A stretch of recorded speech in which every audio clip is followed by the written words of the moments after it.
महाविकास आघाडी की seat sharing की काहींनी आखिरी मीटिंग हो गई थी, लेकिन प्रकाश आंबेडकर फिर से ट्वीट कर रहे हैं कहीं ना कहीं। देखिए, प्रकाश आंबेडकर जी और वंचित बहुजन आघाड़ी के बारे में 6 तारीख को हम एक साथ बैठ रहे हैं। प्रकाश आंबेडकर जी भी शामिल हैं। वंचित बहुजन आघाड़ी, कांग्रेस, राष्ट्रवादी कांग्रेस, शिवसेना, हमें चाहते हैं कि चारों मिलकर एक मजबूत आघाड़ी बने महाराष्ट्र में। और जो देश का संविधान खतरे में डाला है मोदी जी ने, लोकतंत्र खतरे में है, संसद खतरे में है, डॉक्टर बाबा साहेब आंबेडकर की विचारधारा खतरे में है,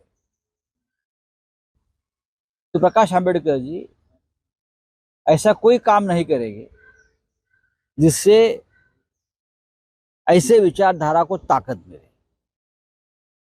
मोदी जी की सरकार डॉक्टर आंबेडकर के विचारधारा को नहीं मानती। आंबेडकर जी की विचारधारा दलित, शोषित, पिछड़े, किसान, जवान, उनके हक के लिए लड़ने वाली उनकी विचारधारा थी। लेकिन मोदी जी नहीं कर रहे। तो प्रकाश आंबेडकर जी आज हमारे साथ है और संविधान को बचाने के लिए हमारे साथ रहेंगे। आखिरी बार भी उन्होंने यू टर्न मारा था सर, कह रहे हैं कि कांग्रेस पार्टी का वजूद खत्म हो जाएगा, टुकड़ों में मायावती जैसा नहीं करेंगे, मुझे मालूम है। मायावती के ऊपर एक ठप्पा बैठा है कि ये बीजेपी को मदद करती है, दलित पिछड़ों को गुमराह करती है, ऐसा ठप्पा मायावती जी के ऊपर है। और मुझे विश्वास है अंबेडकर के जो वंशज है प्रकाश आंबेडकर जी, वो ऐसा कभी नहीं करेंगे। वो पूरे दलित पिछड़ों के साथ, वंचितों के साथ एक ताकत खड़ी करके महाविकास आघाड़ी के साथ आएंगे और देश के तानाशाह के खिलाफ आवाज उठाएंगे। सर, हिंदुत्व के कई नेता हिमताना जैसे वो कह रहे हैं कि 2024 के बाद जो है वो काँग्रेस पार्टी टुकड़ों में बन जाएगी। और तुमचं काय आहे? आंबेडकर म्हणतात की अजूनही आमच्यामध्ये संभ्रम निर्माण झालेला आहे आणि पवार म्हणतात 6 मार्च पर्यंत जाईल। प्रकाश आंबेडकर हे सन्माननीय नेते आहेत वंचित बहुजन आघाडीचे। आमचा आणि त्यांचा उत्तम संवाद सुरू आहे। प्रत्येकाला आपला पक्ष वाढावा, आपल्या कार्यकर्त्यांना उमेदवारी मिळावी यासाठी काही गोष्टी कराव्या लागतात। आम्हीही करतो, तेही करतात।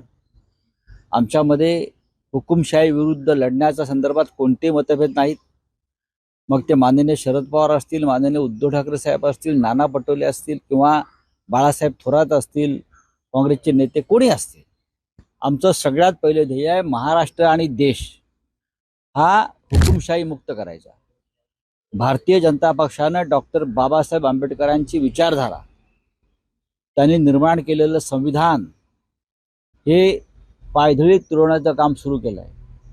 सगळ्यात आधी संविधान पायधळीत तुडवणाऱ्याचे पाय खाली खेचून त्यांना सरकारमधून खाली खेचलं पाहिजे, ही प्रकाश आंबेडकरांची भूमिका आहे।